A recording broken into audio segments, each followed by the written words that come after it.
Okay, the meeting is being live streamed. Right. Got it? Oh, yeah, right.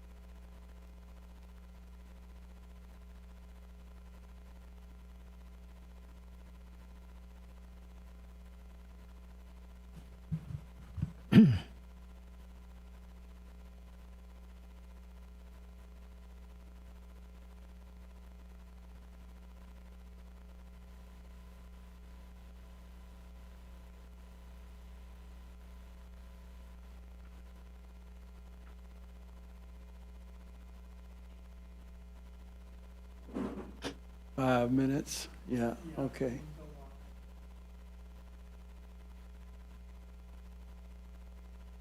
Right.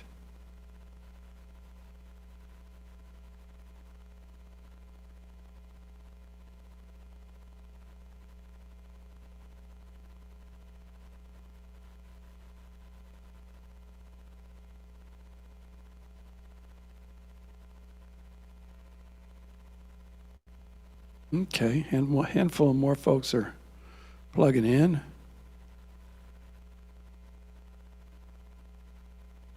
Let's see here.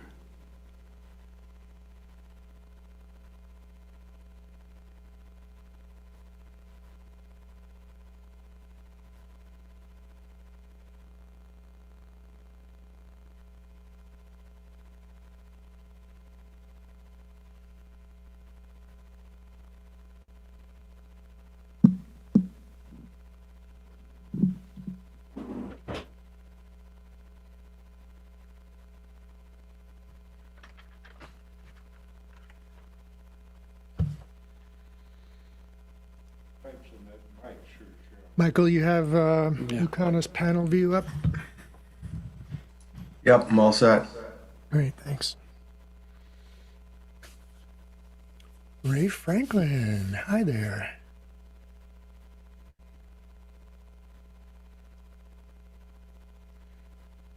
Ray, would you like to be a panelist tonight? Or are you viewing?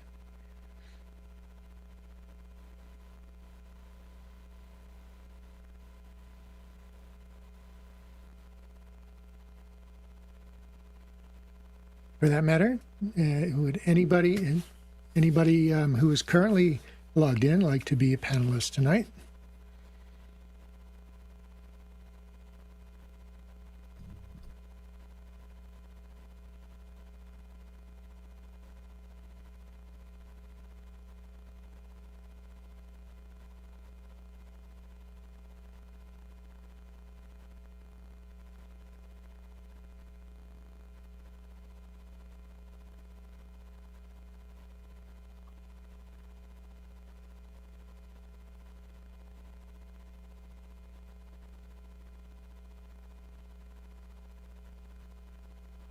Hello, Ray. How you doing?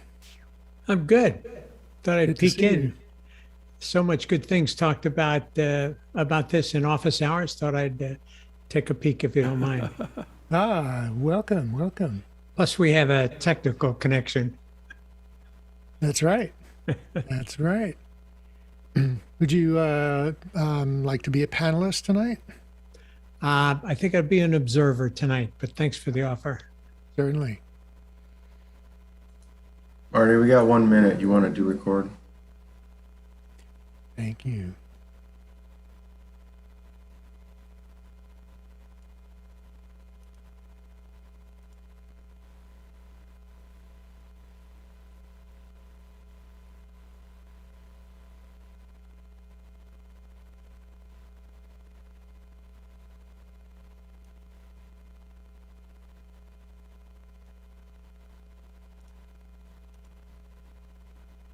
Wonder how our color is shifting as go into twilight here.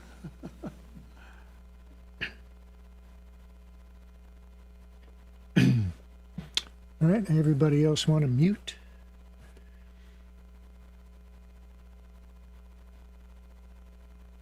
Okay.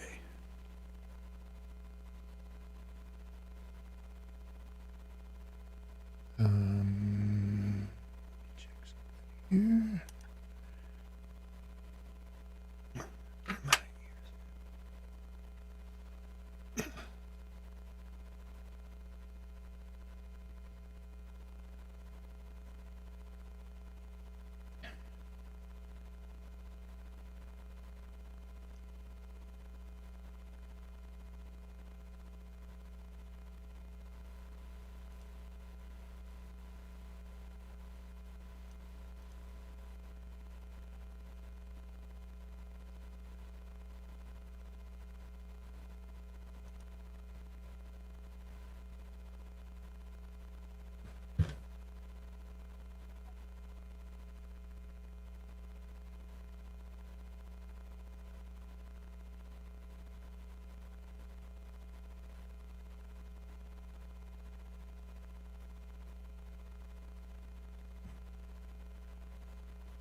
Hey, everybody.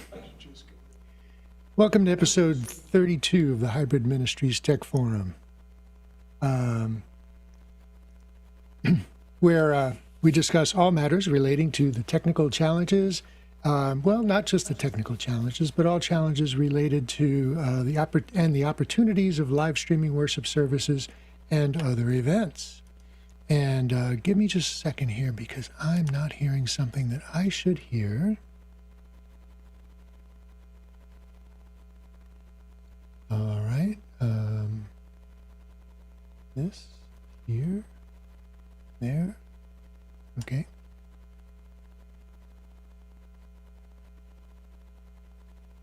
I will just, can you all hear me? Yes. All right, great. So, if you're with us live, you're an important part of the show. Your questions and comments help to produce the show and steer the topics that we discuss. And there are several ways you can engage with us and with each other and contribute to the show. The first is by asking questions. So write them into Makana, where you can also comment and chat with panelists and with each other. There's a link in the Zoom chat tool, so go ahead and open that up now, and you can log into Makana.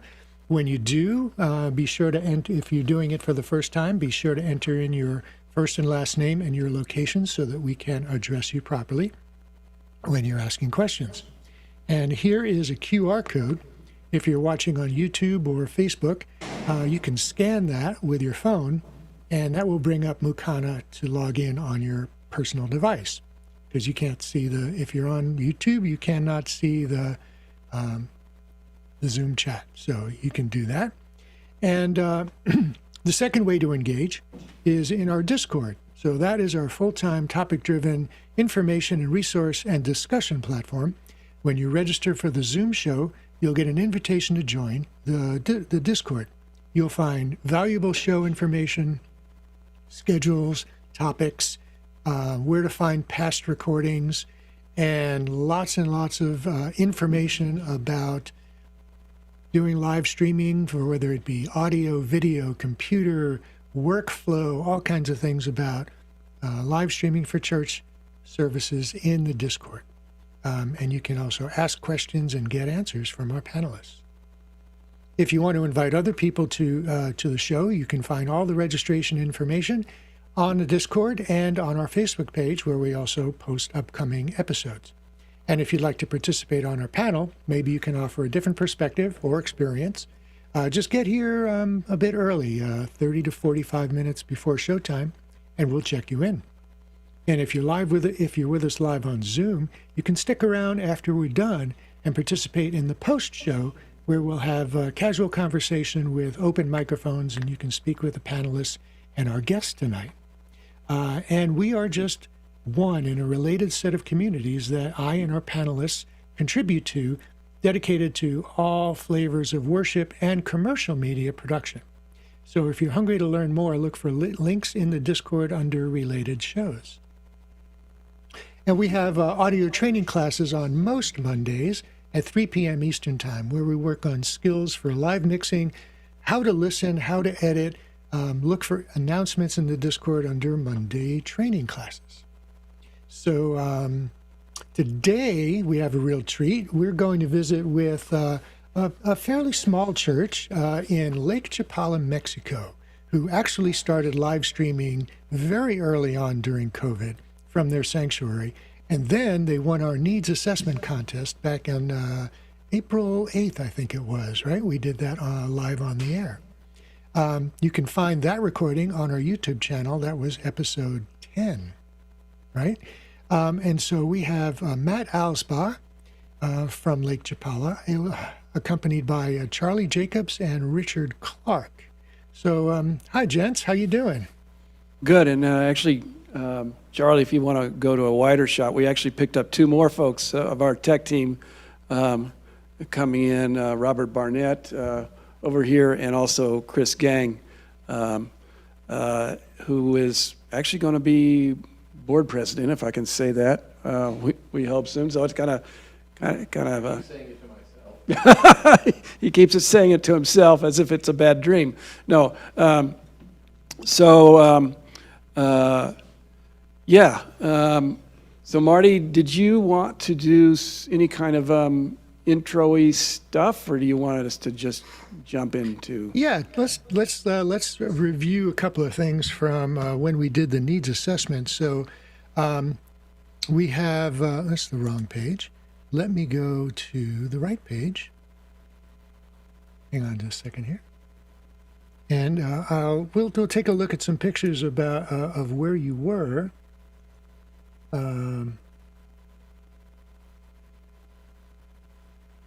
There we go. All right.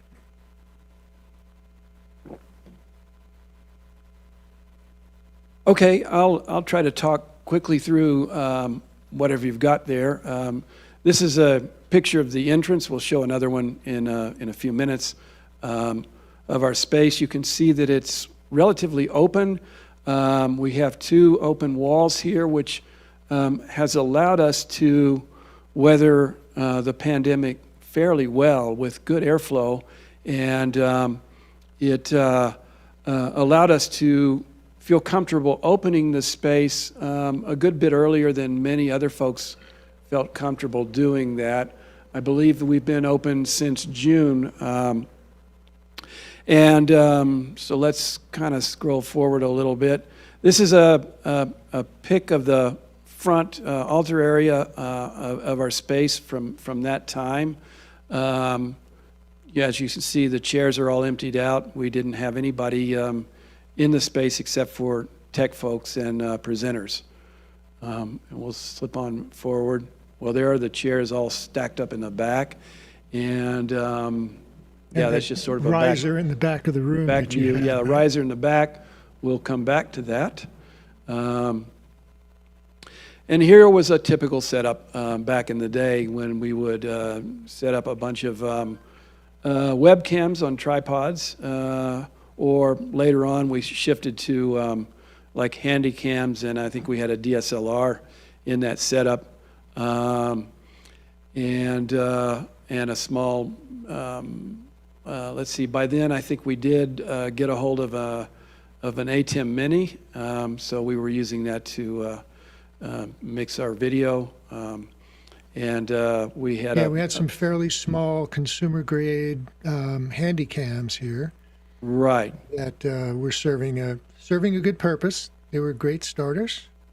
Yep. And then there's your ATEM, and what were you switching on? Was that vMix?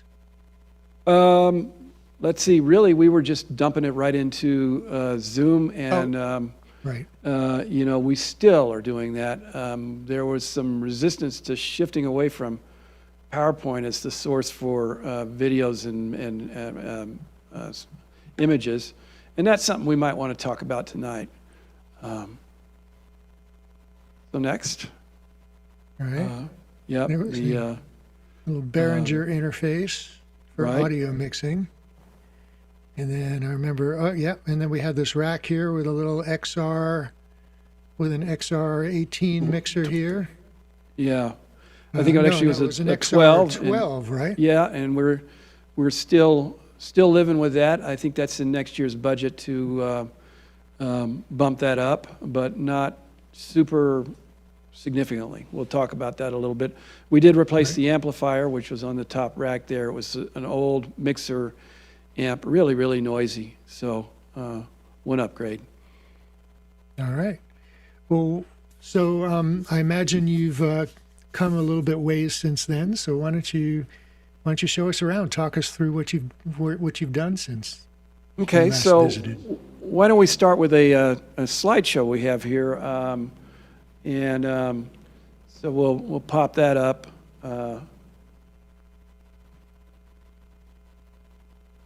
Yeah, you're good. Go ahead and just shift that slideshow in.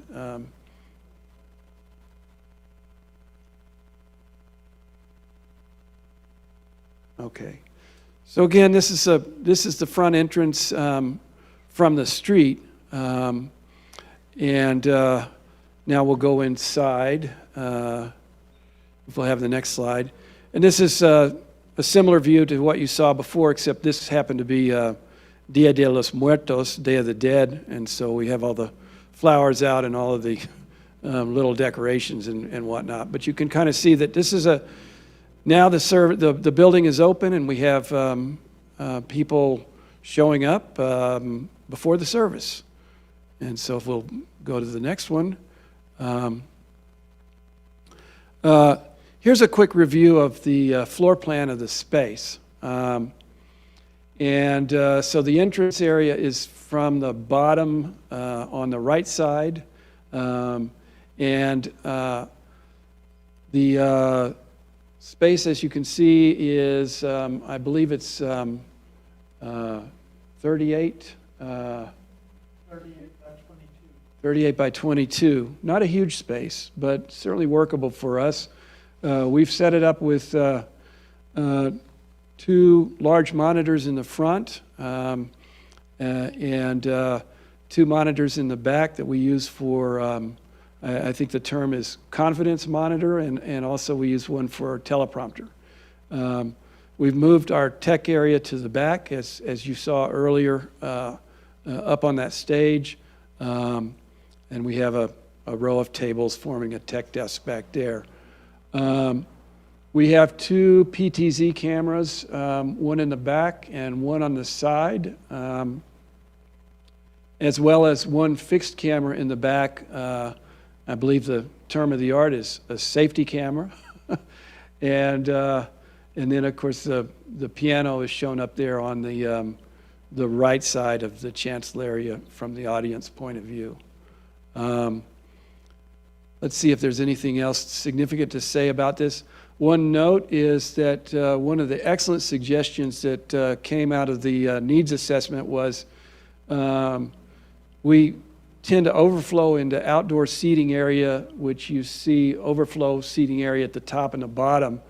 And the idea is to put another monitor outside, perhaps on a cart, on each side in those spaces, so that those folks would be able to see just as well as the folks inside, as well as perhaps a speaker on those carts. We have put money in the budget for next year that if we actually do see that we're overflowing into that space and need to do that, we can add at least one of those carts and perhaps 2 if we need to. So let's go ahead to the next slide, which just shows a bit of a shot of the room from the back for a typical service. Let's go to the next one, which I think shows a shot from the front. And you can see the teleprompter monitor back there, as well as the confidence monitor, or also for remote Zoom input and things like that. And that's kind of a typical setup. We require masks and all that sort of stuff, a little bit of social distancing, but really depend on the fact that we're wide open to provide, I think, a lot of protection from the nasty virus. What's up next? Another view of the front. Let's go ahead and skip on from there. And in the back, in this particular case, we have a remote person coming in, doing a presentation. We still do a lot of that with Zoom. Next. Another view. And next. And this is, once again, one of those pictures from before when we were setting up tripods and all that sort of stuff. We can skip past this one. Okay, so this is Mexico. That's a phrase we use around here a lot, TIM. This is Mexico. And so a lot of things are a little different here. And one of the things that we ran into in the early days was one day we came down here and the power was out. The power meter had burned out, and it took us many months to get the power meter replaced. We jumpered the power meter with wires, and then somebody stole the wires. So we now have a little power supply, an inverter available to us. And if you'll go to the next slide, you'll see how we have it wired up into our breaker. It's a simple knife switch setup that allows you to switch from CFE, from the power company, to the inverter, should we need to have local power, at least to, run the show, to run the service. We may not want to plug coffee pots or anything like that in on those days, but it's there. That's pretty novel. Yeah. Knife switch. Wow, it's been a while since I've seen it. I guess that's legal in Mexico. You wouldn't get away with that here. No, you're going to find that a lot of things are different here. That's great. an example. So let's see what's next. This is our internet setup. We do have good internet here. We have fiber coming into the place, and I believe we're getting. I've forgotten the numbers. I believe it's 150 down and 40 up. The important part is 40 up. And then we have a backup. That went down one day as a result of a regional power outage and didn't come back in time for a service. So we have a backup which is much slower but provides something. I think it's a DSL-based connection, that ARIS. And we've been very, very fortunate with this, and prices are very competitive on high-speed internet here. Let's see what's next. So we've gone with some PTZ cameras.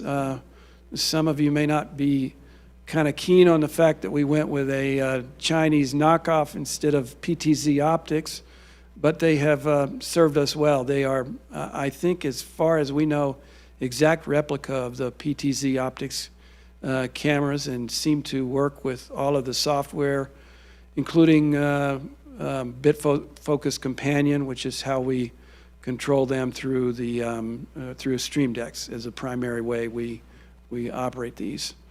We've been very satisfied, but yeah, it was a little bit of a risk to go with a kind of a no-name brand on this. And the next slide is, I think, our safety camera is just a fixed camera, one of the handy cams that we had from before, and so we kind of have a 3-camera setup right now, and that's probably where we'll be for a long time. Get ready for some noise.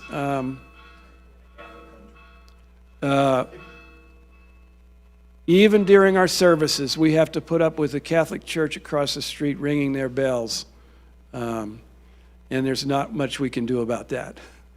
Let's see. So this picture shows Chris at the video deck.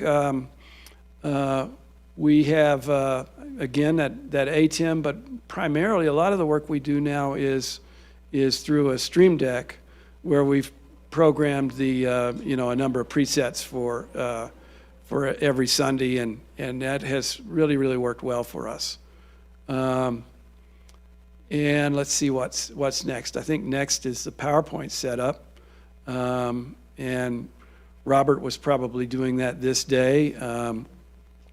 And next, I think, is probably a view of Robert at the PowerPoint and Chris at the audio. I mean, at the video. Let's see. Here's a close-up of what's on that stream deck. The stuff on the left side is camera 1 in the back, and kind of various different shots of the podium area, and things like our chalice and candles of joys and sorrows, things like that. And then on the right side is some presets for camera 2, which is on the side, giving us side angle views of the speaker, the pianist, musicians, as well as shots into the room itself. When we do joys and sorrows, somebody typically takes a microphone out into the room and checks in with folks, and we're usually able to put people on camera unless they don't want to be, and then they can sit off to the side. So let's see what else we have next. We control the teleprompter with just an iPad, which requires somebody to manually scroll it to keep up with the presenter. We've tried a variety of different teleprompter solutions, some controlled by people at the lectern. And what we've learned is that for our mostly lay speakers, they really are far more comfortable if somebody else is putting the words up on the screen. And they tend to feel this really works well for them. They're looking up rather than down at notes. We've been able to make the text big enough for just about anybody who's presenting. So this has generally worked fairly well for us. And it does what require, application are you using on the iPad there? it is nothing more than Google Docs. Okay. And the brilliant part about that is that we can edit that sucker right on the day of the show if we have to, change somebody's words or order or whatnot, or the size of the type. And we have had, that was a lot more difficult with some of the commercial teleprompter software. So this is kind of been a learning for us. It may be useful to others. We'll see. Great. And let me remind our audience, if anybody has any questions, you can go ahead and put them into Mukana anytime you want to, so that we'll have them to answer when we get to that point. Yeah. Also, Thanks. in the behind the teleprompter iPad is a Facebook portal, which has been our go-to solution for getting the resolution up on Zoom. Right. And that's worked reasonably well. And usually Charlie is sitting at that as sort of kind of the tech director, so he's kind of seeing what the outside folks are seeing on Zoom. So let's see what's next. So another way you can get that resolution up on Zoom is just to call your Zoom sales rep and ask them. And they'll We'll bump have you to up to 720. We'll have to find out who our Zoom rep in Mexico might be. Or just give them a call. They'll find somebody for you. But pretty much everybody is getting 720 now. You may have to ask for it, but they're giving it to anybody who asks for no charge. Excellent. Or no excellent. additional charge, rather. Right, good.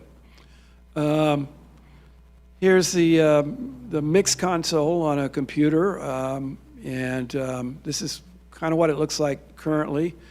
And as you can see, Zoom to speakers there, the white ones are turned all the way down.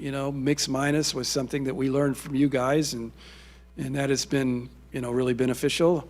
And we still have ways to go before we sleep in terms of learning better about, for example, compression and noise gate, stuff like that, and equalization. Maybe, we've done some. We've equalized well for the room so that we rarely see feedback, but we're not so sure if we're doing, the best we can in terms of the output to our Zoom audience, especially those who are, watching on a phone or a tablet or something like that. So let's see what's. Here's another shot of again another thing that we learned that has really made a difference is the sound meter, and I tell you, in the early days we would have arguments, almost arguments among our Zoom listener presenters on rehearsal days. Is it loud enough? Is it too loud? That sort of thing. And this has really helped in a big way, kind of giving us a sort of a subjective, no, I guess that would be objective level to work with. Yeah. Science-based even. Yeah, exactly. Science-based. Science is our friend. And it also means that we really haven't had to have outside Zoom people on rehearsals typically. Occasionally we still do that, but it's not always necessary. So let's see what's next is one of the things that we do a little differently is that our music director / pianist mixes his own sound. He's got Ableton Live on a computer over there, and one of those little Akai controllers for Ableton.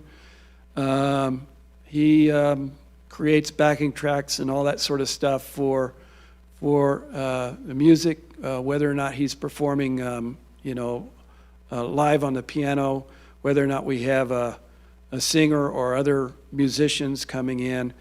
He takes care of all that mix, and so we get a single feed into our mixer, which is part of the reason why we've been able to live so long with the small, the XR12. And, that might change in the future, but right now I think it's worked well for us, and I don't see any change in the near term. Is he mixing vocal mics in with the music Yes. for you? Oh, yes. Oh. Right. And how is he hearing? How is he hearing that mix? He's not wearing. So we have accepted it got disappeared and is being replaced right now for this weekend. A mix monitor, a powered speaker, a wedge for the floor there in front of him, and typically I think there was a picture earlier where the singer is oftentimes just to his right. Mm-hmm. Okay, it's coming up. Okay, let's see that. Well, there's a better view of Ableton, and yeah. So the next picture is a typical, yeah. There you go. Mm-hmm. And there may be one more just like that. I don't know. Yeah, from the back of the room. I think leading a hymn in this particular case. Leading an obscure hymn, actually. So those monitors seem to work well. I can almost read them from here. Yeah. And we haven't had to be super careful with, once we got a handle on text size on those, they have worked well. Mm-hmm. There's a bit of a lighting reflection in them, though. Yeah, we, lighting is probably another area that we'd like to come back and work on. and we were talking about that a little bit earlier, that there is a member of the congregation who has not really come out of kind of staying cocooned for COVID, but has some lighting experience, and that may be another project area for the coming year. Let's see what's next. Here's a close-up of the Stream Deck that we use for audio that kind of gives us a simple way to adjust things without having to jump into all the knobs and controls on the X-Air mixer. So basically, for most Sunday mornings, being able to mute and unmute and adjust levels up and down, both the Zoom level going out as well as the room level at the same time is enough. And so we're playing with this. We're still trying to learn and figure out the best way to simplify and automate this, but this is, I think, is a big step forward on this. Because this mixer has no physical interface. It's not a fader board anywhere. That's right. It's just got Just the software. Software, right. And I don't know about you, but I think for getting volunteers in to do this sort of stuff, it can be a little intimidating looking at that. Even a mixer board with faders and lots of knobs, for the first time. So perhaps this may be a way to provide a simpler interface coming in for folks who might then learn later on the ins and outs and the details of it. So that might be the end of the slideshow. Okay.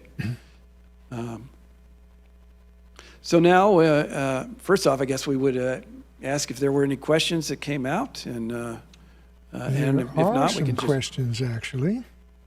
I'm going to push, hang on a second while I do an adjustment here.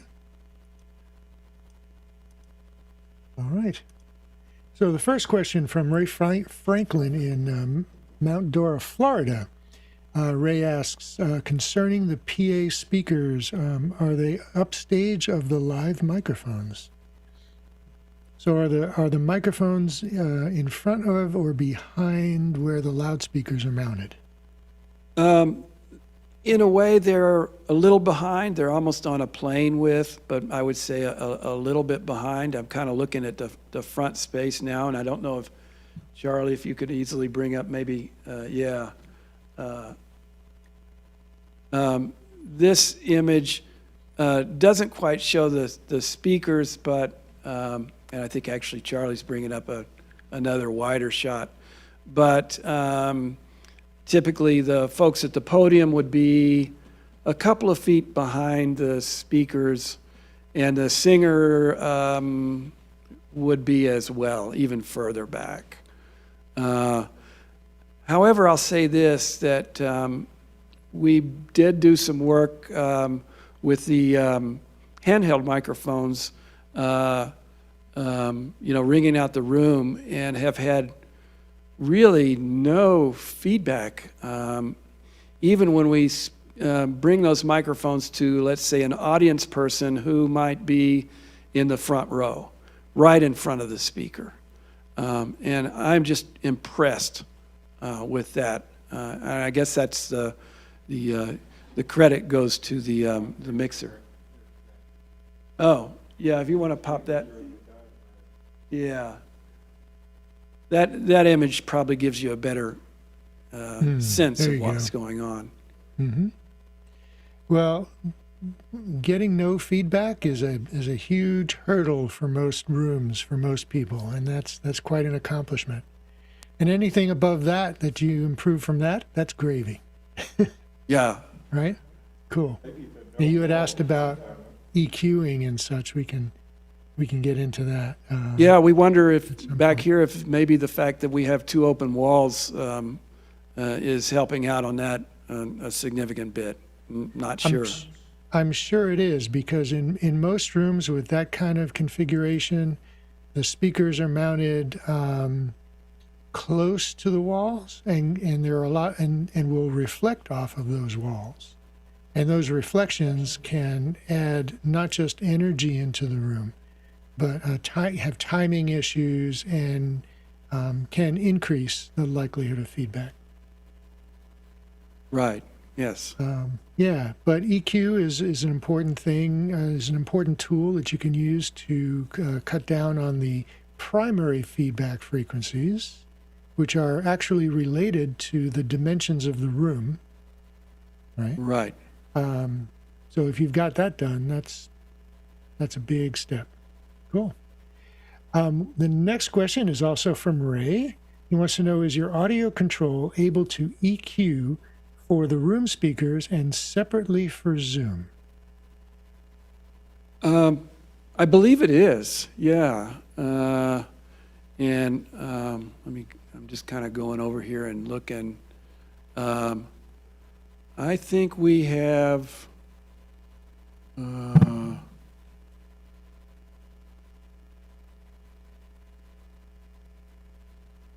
Okay, not on each. Let me just do something here.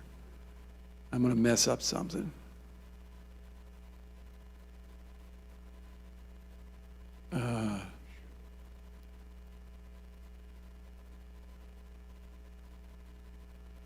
I think for the inputs, there's only one EQ for all the buses. But the outputs, I think, have a separate EQ. Let me see if I can look at that here.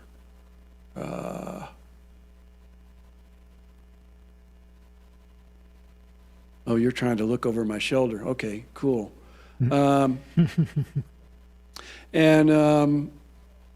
So, yeah, I think that is correct, that we have also an EQ on the output buses that could be set differently for Zoom. And that brings up a point. I seem to remember in one of these shows the recommendation that we ought to have a bit of high-end boost.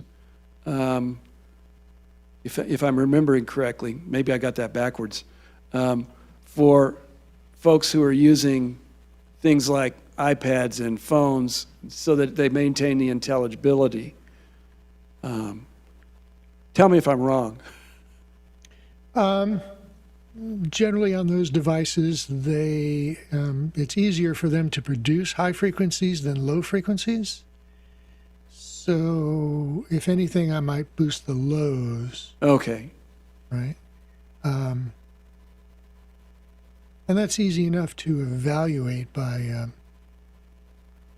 playing some music that you know pretty well and comparing the differences on how different devices receive them over Zoom.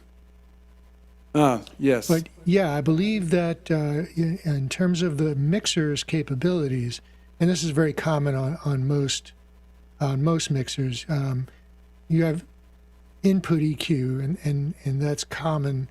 And then you have on each of the output buses, you have each one of those can have their own EQ. So Right. You're EQing everything that's going out on that bus, and that's what each of these capabilities are. All right, next question is from somebody named Marty in Silver Spring, Maryland. Do you bring in remote participants into the service? Yes, we do. Not every service, and it's actually, the numbers are going down, but we still do. And at times we've had, the main participant, the presenter, and the bulk of the service coming from somewhere far away. So, yeah. Great. And so you've got all that audio worked out. You mentioned the mix minus that you're using. That's great. And you're seeing video up on the screen. So what do you show up to the to the congregation in the room, what are you showing on that screen? Is it everything that goes out on Zoom or something different? Pretty much. I would say that's an area for possible work. We would very much like to get a cleaner Zoom screen. If you look at our screens right now, and I don't know if well, of course it'll be one of those crazy feedback things if Charlie puts the camera on it, but we've got all of the typical Zoom junk at the bottom, and you can see that we've got our other speakers on the side and all that sort of stuff. It's been difficult for us to persuade Zoom not to present a lot of that stuff, even when we try. And that's maybe a question for the wise ones out there.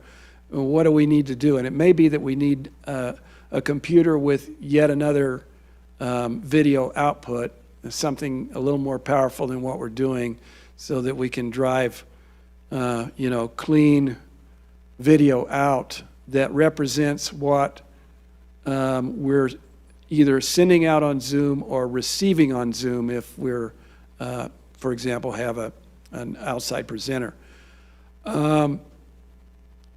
You can get rid of the controls at the bottom, by the way. There's a switch in your Zoom setup that is always show meeting controls or not. And if you unclick that, you'll only see the meeting controls if you mouse down or do something that requires them to pop up. Okay. That can help clean up your screen a little bit. Now, so you're showing, is that the output? It must be the output of one of the computers. Is it That's right. computer It's that's sending to Zoom, or is that a computer that is receiving from Zoom? And It's a send- either it's way, the- how is it's the the- latency?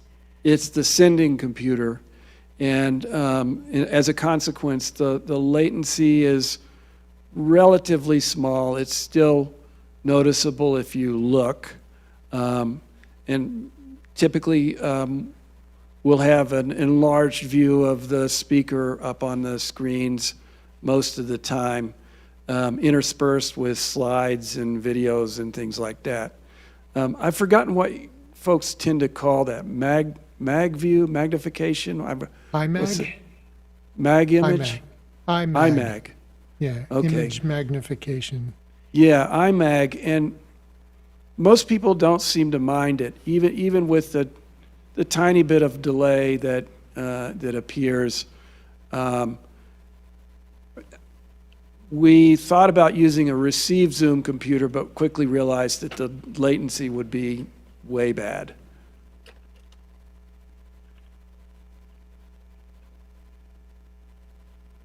All right, So- great. and maybe in the future, if we get really sophisticated, we might want to have other alternative outputs to these screens. That is to say, have a different stream going to Zoom, which would be, shots of the speaker, while in the room we might have just, pretty pictures or whatnot. I don't know. It feels to me, and I'm kind of looking at the folks to see if they agree that it's kind of a low priority kind of thing.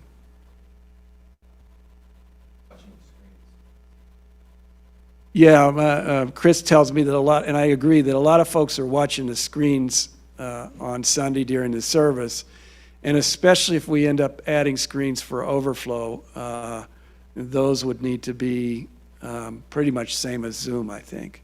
Mhm. Yeah, and with the subtitles, that's really important for folks too. Mm-hmm. Yeah, this showing different things on the screens in the room can get a little bit tricky because you want to. The ATEM Mini does have an auxiliary output where you can select one of the inputs or one of the still stores to show on that auxiliary output. So you could send that to the screen and you're selecting from one of your sources. But then you also want to be able to show other things, like people who are contributing from Zoom or something else that may be stored on a computer that's not connected to the ATEM. And so in order to do that, you'd need to bring the ATEM into another switcher that can switch between the ATEM and Zoom and any other sources. And that could be a software switcher on a computer, for example. Right. Right. I did look at vMix. We've been kind of skirting around that one for a while, and I was hoping that it might have a nice way of doing that, but it looks like it's kind of a glue-on kind of feature that hasn't been fully developed in vMix. And vMix is something that we're considering, but there's a real love of PowerPoint here, and certainly in production, in creating the slideshows, the images that we use, the videos, whatnot.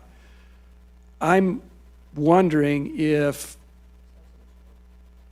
familiarity, that's a good way to put it, yeah, that we have several people who are really comfortable, really good at doing PowerPoints, and I'm wondering if we could relatively easily transfer that into some other software like vMix, or I guess, what is it, ProPresenter or something like that, that might work a little cleaner in the operation environment, the production environment. Well, you guys might have some thoughts. vMix wouldn't replace the functions of PowerPoint. vMix is a software switcher, kind of like the ATEM is, right? Right. But only in software. And so in vMix, you could bring in your ATEM as a source, so that would be your cameras. And Right. you could continue to use your still stores or your lower thirds in your ATEM. But then other sources into vMix, or it could be OBS or any of the other software switchers, would be you bring in a computer that is playing PowerPoint or a video clip or an audio playback clip or anything else. You can bring all of those as sources, as computer sources, into vMix. And then from vMix, you can go out in the same computer, you can go out to Zoom, right? Right. And that would have, you would be switching kind of in two different places. You're switching your cameras on the ATEM, Right. and then that mixing, switching everything else, all the other computer-generated sources in vMix. And you can automate that with a Stream Deck to make it easier to operate.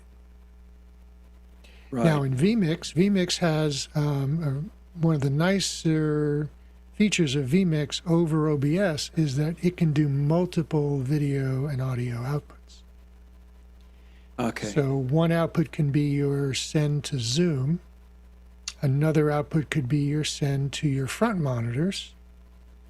A third output could be a send to your rear monitor. Right. Good point.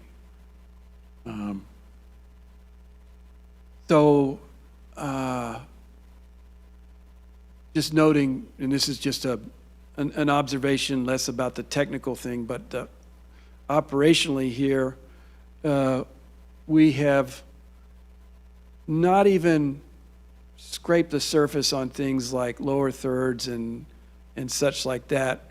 There seems to be a great comfort and actually pride, I'd say, with the slides that we use in between the elements in the service. They're very creative, they just fill up the whole screen and give people a few moments to come up to the podium or whatnot to transition. So because that's worked here in this congregation, we just haven't explored a lot of the fancier stuff that would be available even in the ATEM, if not in something like vMix. All in good time. All in good time. Yeah, All that's in it. good time. All right, we have another question from Ray Franklin in Mount Dora, Florida. Are the PTZ cameras powered by PoE or separate power? PoE. PoE? And, that's another thing, power over Ethernet. Yeah, and actually that's an interesting point is that I didn't talk any about our wiring situation. And again, we got extremely lucky with this building. And I don't know if Charlie might be able to swing over and point to one, on the side of the building where we have these sort of trays which have turned into cable trays. I don't know if you can bring one of the cameras over to look at that. We're kind of, as I said before, trying to use our cameras to look at the wrong end of the room. Yeah, well, we'd like to see the right end of the room too. See what So see what it looks like today. and we'll do that. So we were able to have a local, I'll call him a tech, put in most all of the wiring we've got sort of in these trays, if you will. And of course, these guys are working for something like $7 an hour. And so when I heard a lot of folks talking about the incredible cost of, that wiring was going to be so there is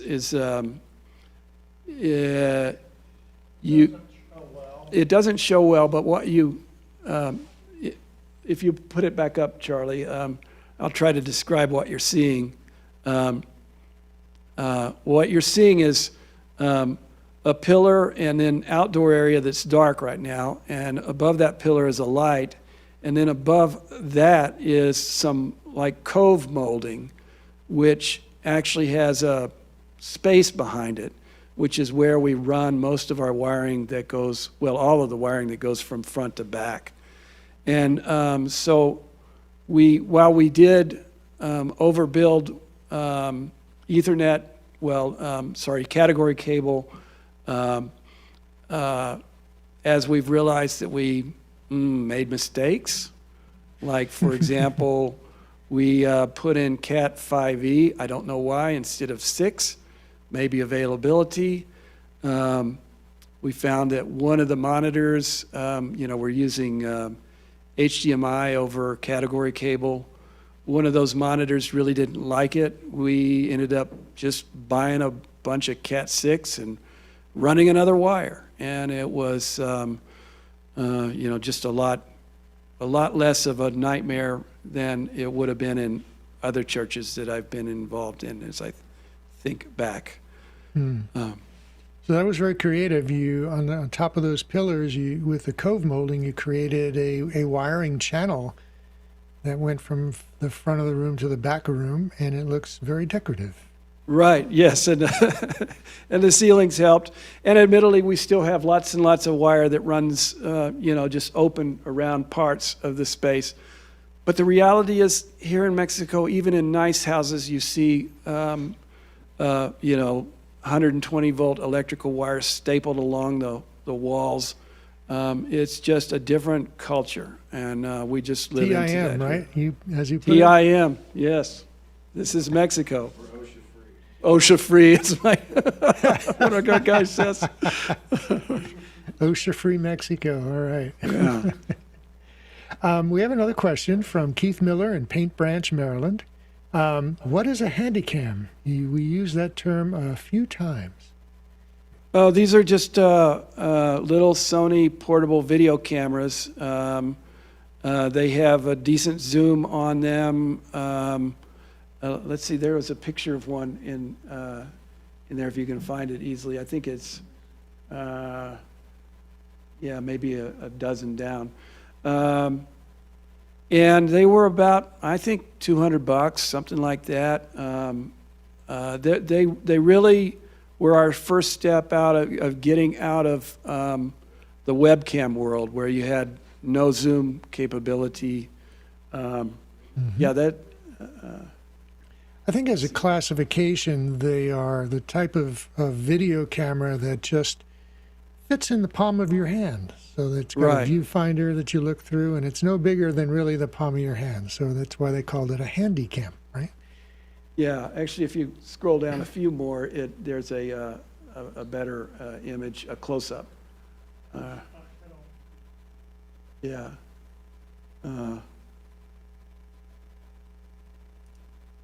There. Yeah. So this is a close-up of the one that we ended up with. Cool. Yeah, they're inexpensive. They can be 1080. They might even be 4K in some of the better ones. They've got a little flip-out screen, so they're very handy. They've got many of them have an HDMI output for live video. That's right. Yeah, these are 1080s. Was warned, when we were looking at this stuff to make sure that the video out was, as they say, clean, that it didn't have, words and messages on it.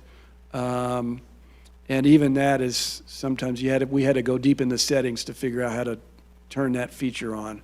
Because they're not typically, they were never designed to be HDMI output cameras. They just sort of added that as a feature. Yeah, so that you could watch your recordings on your TV at home. Exactly. But yeah, they as long as you can turn off that on-screen display, you can use their live video output in a pinch. So I think you mentioned this. When did you first start live streaming from your sanctuary during COVID? Yeah, we were closed one Sunday, and we were able to get something going the week after that. So that was, I think, like March 15th or something like that of 2020. The miserable part of that was we had no decent internet. We had no internet in this building at that point. And so we were doing phone hotspots as a way to get our Zoom stuff out. So it was pretty low quality. And it took us a couple months to get our first internet installed because everybody was going crazy trying to get internet for their homes. And so that was miserable. It was all, several just regular webcams like what's the C920? I'm forgetting the Logic. Is it The Logitech? Logitech C920. Mm-hmm. Yeah. And OBS. We struggled with OBS for a while before buying a ATEM Mini Pro. Yeah. All right. Well, and you've been live streaming ever since, right? Right. Yeah. I think Throughout the whole several of thing. us who remember those days, it was walking on eggshells every Sunday, wondering what was going to be broken and what would fail in the middle of the service. And I think the mistakes still happen, but they're subtle mistakes. Mm-hmm. All right. So what do you see in your future in terms of, where do you want to go from here? I'll speak for myself. Well, I'll see if the other guys, wag their fingers at me. But we're definitely continuing down this path. That's been pretty clear. And I've heard of some other churches where they're kind of backing away from the hybrid stuff as soon as they really feel like they can. And of course, the virus has told us that that's not going to be realistic for some time. But more importantly, we have lots of folks who are shut-ins or near shut-ins. They have they struggle to get down to the fellowship on a Sunday. And so they really love the fact that they can tune in on Zoom, and that'll continue. Plus, we have lots and lots of folks who are seasonal, mostly Canadians, but a lot of U.S. folks who come down at different times of the year, and they continue to tune in while they're away. And that's been fantastic. All right. And- By the and- way, and it- yours is the only microphone that's turned on. We're not hearing Right, your, yeah, your other folks. So if they want to turn their mics on, we'd be happy to talk. Yeah, with well, them. we do have one other microphone that we can pass around if you want to say more than just,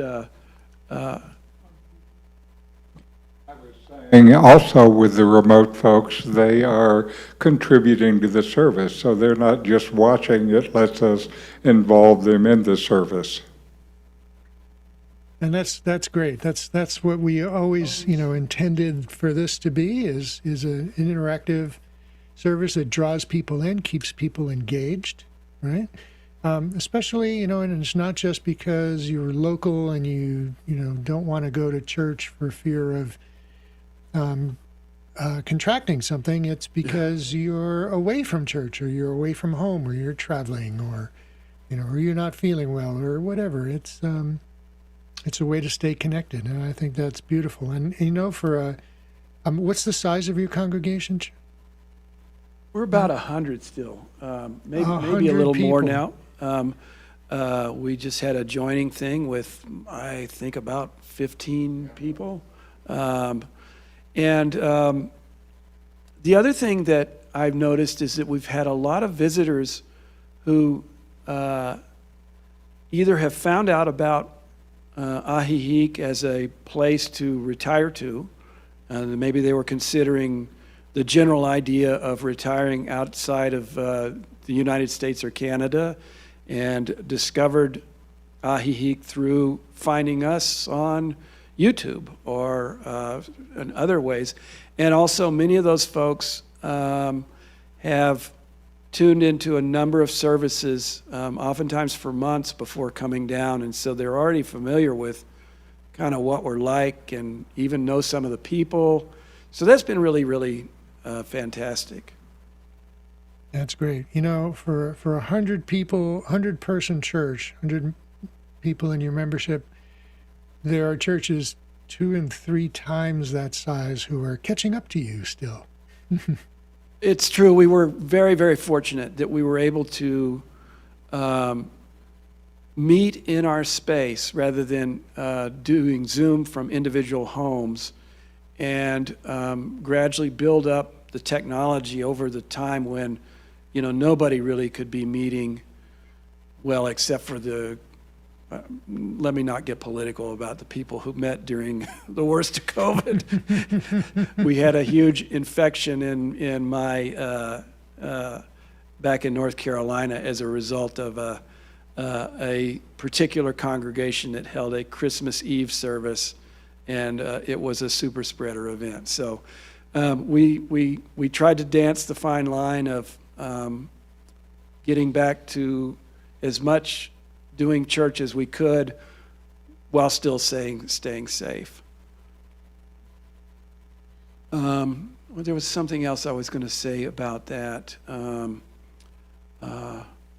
it'll come back. Sorry. Well, I was thinking in terms of the technical accomplishments and the quality of the presentation that you're able to present, both from camera angles and the automation, the presets and how you're accessing those presets. So the way that your pictures are looking and the way that you're mixing audio, bringing in people from outside without any significant issues, those are huge accomplishments that larger congregations haven't quite mastered yet. And so for a small church like yours, that's a masterful achievement. Yeah. Chris over here, who doesn't have a microphone, says it helps that we're all retired. And Yeah. the vast majority of folks are. And I'll say that that's one of the things that was also a blessing is that we were able to invite and engage, a really healthy team of folks to become our tech team. And I really give a huge amount of credit to Charlie over here for just asking people just in a nice, gentle way to be part of the team and helping train them and coach them so that we've got a decent rotation. We hope to have 3 sub-teams. We've got 2 now, plus several extra folks, so that nobody feels overburdened. And I think a lot of the folks really enjoy doing this work. It gives them something different to do on Sunday morning than just sit in the audience, and yet at the same time they don't have to be out front. And I know that's a deal.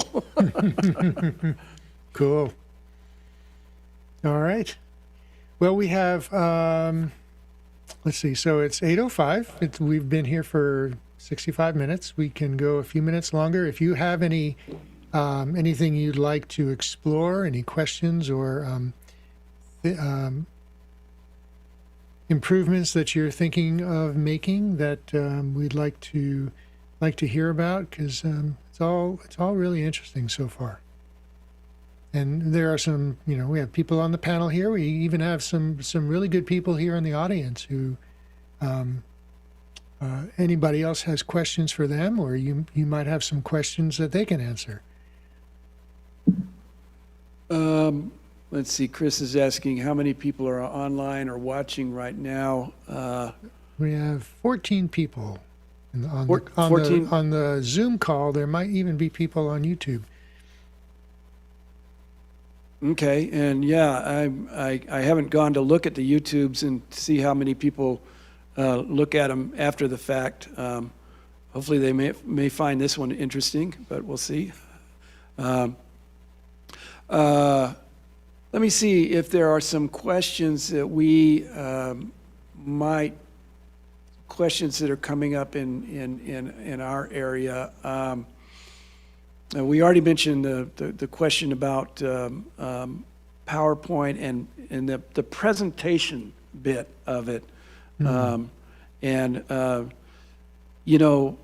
I was looking at vMix, it looked like it was possible to load like a whole batch of PowerPoint slides into vMix where they would just become images, but I'm not super sure about that, and it's not something we've experimented with. Yeah, that is possible. vMix does have a slide presenter that you could load up and then step through. There are a couple different ways to do that, but you can continue to use PowerPoint if you wanted to. There are other tools. If you have, are you all on using all Windows machines, or do you have any Mac? Yeah, it's all machines? Windows here in the, All Windows. well, except for me. I just have to change hats. Because there are different tools that are available in Mac, on the Mac world, than on Windows. Some of them are very cool. Some of them have features that are very attractive that are just not available in Windows. One of them is a really interesting software product that adds a lot of interesting features to the ATEM. And it's called Mix Effect Pro. And it can do a lot of things with graphics and thirds and different effects and things. There's a lot of people using that on office hours that people talk about. Keynote is another one that's available on a Mac and on iPads. I believe on iPads as well. Mm-hmm. Yep, I use Keynote myself when I have to do slideshows. So the show we just saw was Keynote converted to PowerPoint to load onto a PC. And in the latest note of Keynote, I'm not a Mac user, so I haven't used this myself, but you can do live video in Keynote and then overlay on live video. Live video, another, we scratched the surface a little bit with like picture-in-picture on the ATEM. With the goal there of doing a lot of what Lionel Mindell did, where we would have, for example, the words of the hymn up, and then maybe a small shot of the song leader. And we haven't done that in a long time, and maybe that's something that we might want to return to. And part of the deal was we weren't really automated with Stream Decks and all that back then. And, you make one little mistake on the Stream Deck software control, and, you're kind of starting all over from scratch. So it was really touchy. I'm kind of looking at Chris to see if he agrees with me on that or not.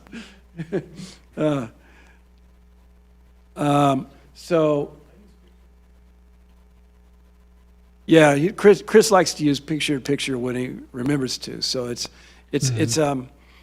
it's maybe an area where we want to explore a little more. Great.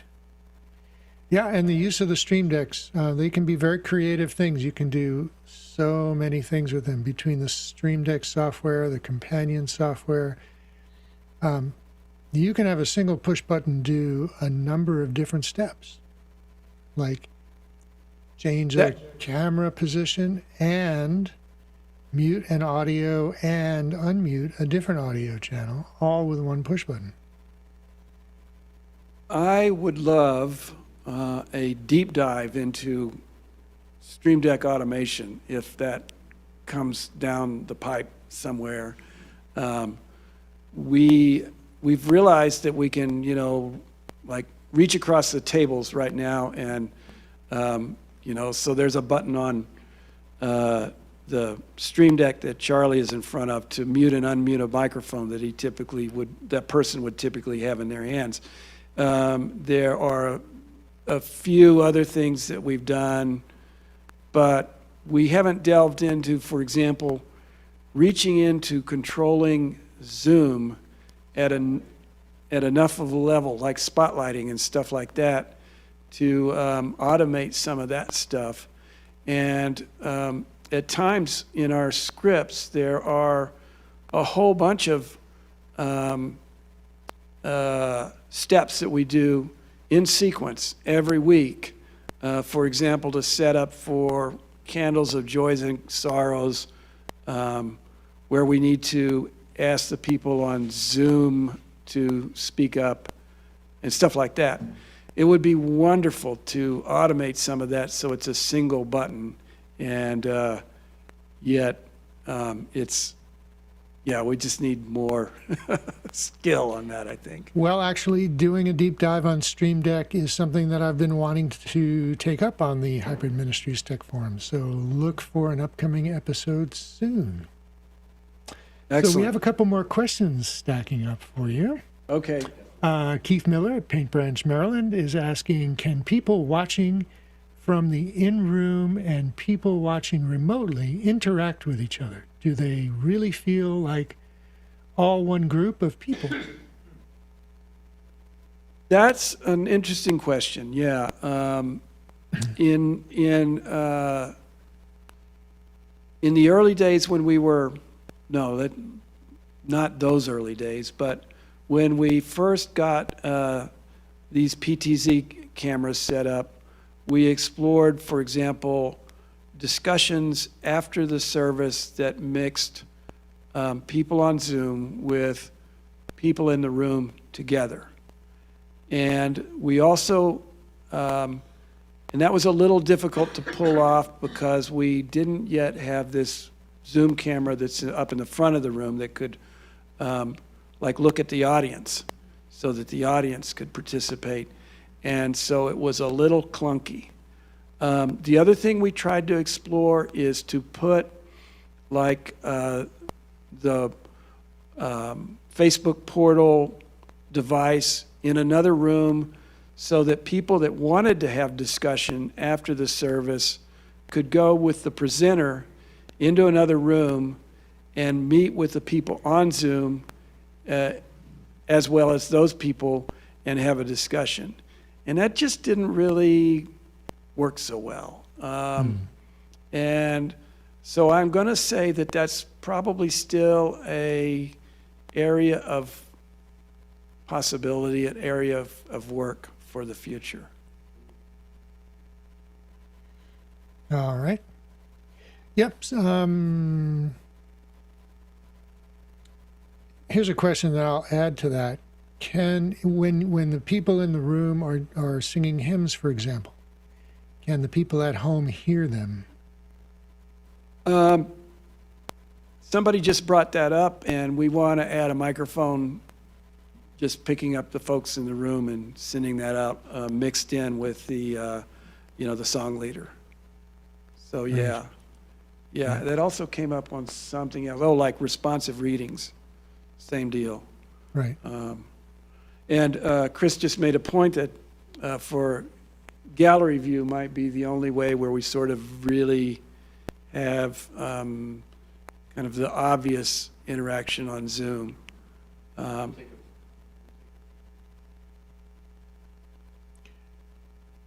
right. Yeah. Have you run into any YouTube copyright issues with hymns and So- songs and such? Yeah, let me let Chris answer that one, and then I'll come back around to the copyright thing with Richard. With the front cameras we have now, what I try and do prior to the service is we'll go, we have an announcement slide that runs, but we'll switch from that to a view of the room that where they can see people gathering, sitting, talking. And we use that also for joys and concerns, welcoming new members. And when we do it on Zoom, we'll flip to gallery view so the folks in the room can see all the different people that are signed in online. It's a small thing, but it's the only way we found so far to have a connection. But it's an interesting question of what the folks on Zoom feel about their sense of connection. And so if we're returning to the question about YouTube and copyright, I'll give the microphone over to Richard, who is basically does our YouTube stuff. And we get copyright violation notices on many of our videos. The notices, though, are the kind of notices where we can't monetize it, and we don't monetize it anyway. And we're such small potatoes that the people who own the copyright don't bother to run ads on our stream. All right. Well, good to know.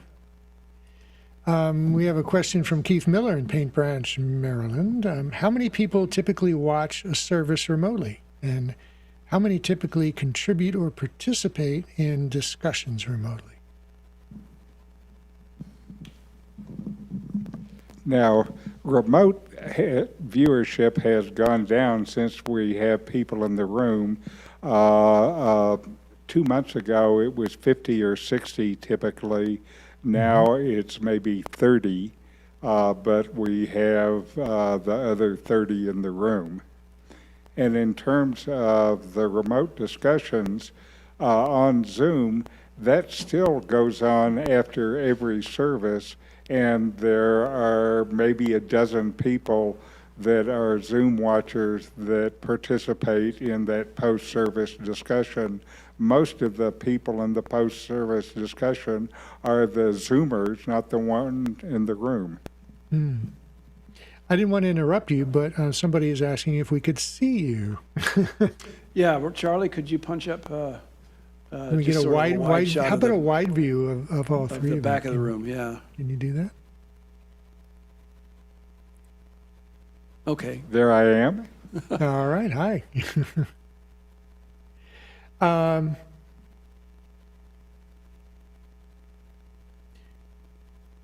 So you say that I think a lot of us are experiencing some dip in our viewership numbers, right? Because some people are able to come back into the church, and so that seems like a natural effect.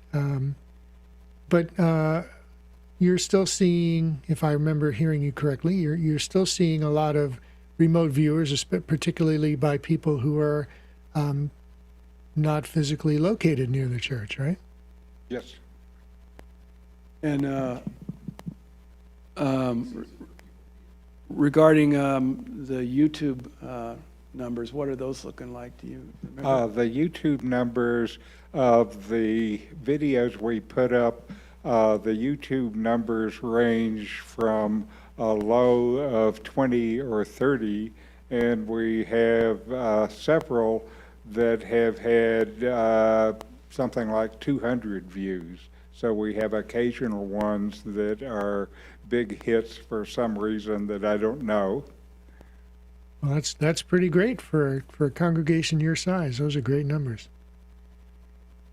So do you get during what events have you webcast besides Sunday services? Have you done meetings and entertainment, that kind of thing? I think an important point is that we've done a couple of memorial services with Zoom, and that has allowed family and close friends to participate remotely, which has been a huge, huge deal.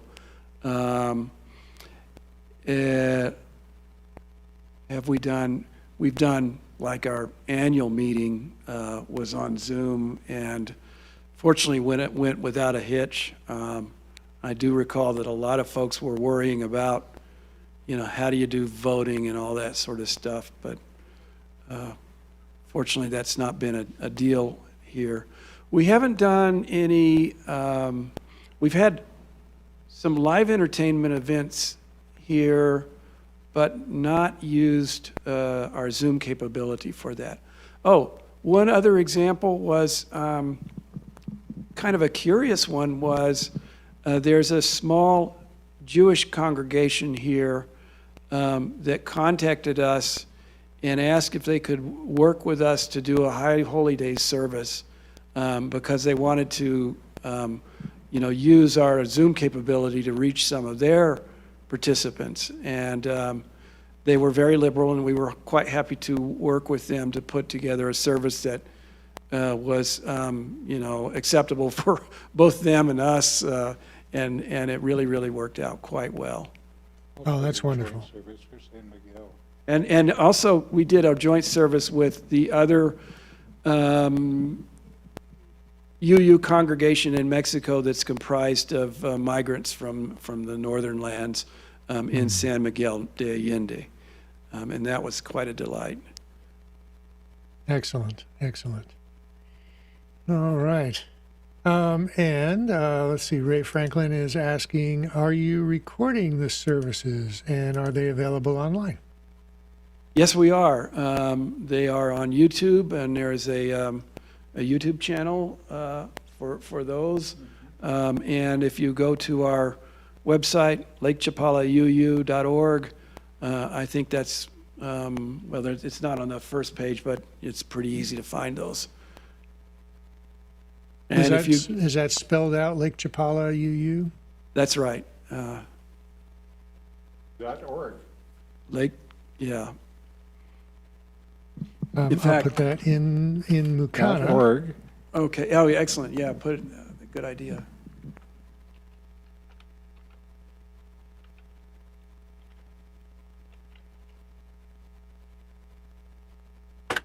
That ought to do it. All right. Well, hey, I think we're going to close out the formal part of the show. I want to thank our panelists and our guests particularly for a really delightful conversation. This has been very illuminating to see what even the smallest of congregations can accomplish. So I want to thank you guys very much and congratulate you for all that you've done. We hope that everybody who's watching has enjoyed our time together and found it informative, enlightening, enriching, energizing, motivating, And I want to thank the DVE store for their generous support of our 1080 Zoom resolution account, and to Office Hours for the use of Mukana. So watch the Discord for agendas for upcoming shows, where you can find recordings of past shows, announcements about events and other things. And this is, new ground that most of the houses, our houses of worship, are only first exploring and figuring out how to do really effective broadcast production on a budget, right? So there's all kinds of things that are possible with new technologies that have made things so much easier, simpler, and affordable than they ever have been before. So explore them as Lake Chapala has, and reinvent your ministries.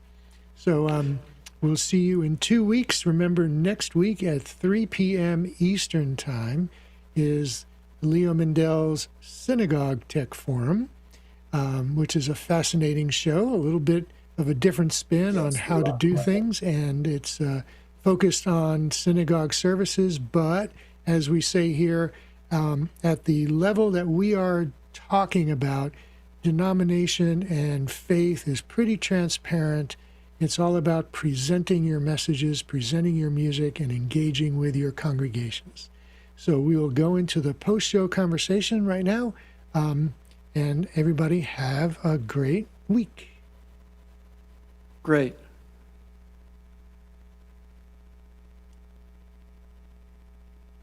Well, I just wanted to say thank you to you, Marty, and all of the Hybrid Ministries Tech Forum folks, because we certainly would not be where we're at without the wisdom that we gained from these programs. So, again, a huge thank you so much. I can tell you that all the panelists and myself, we have thoroughly enjoyed doing this and working with you and sharing, our collective knowledge, which is, most of us are like, older guys who have been doing stuff like this for decades, and we really enjoy passing on what we've learned to others. So it's been a delight, and a lot of them couldn't make it tonight because these days we're all back to work, Right. which is nice and on that part of it. It's been great, and it really is refreshing and heartening to see that so many of the congregations that have been attending the Tech Forum have really progressed and done wonderful things, and have come a long way, and it's nice to see that. So thank you. Great.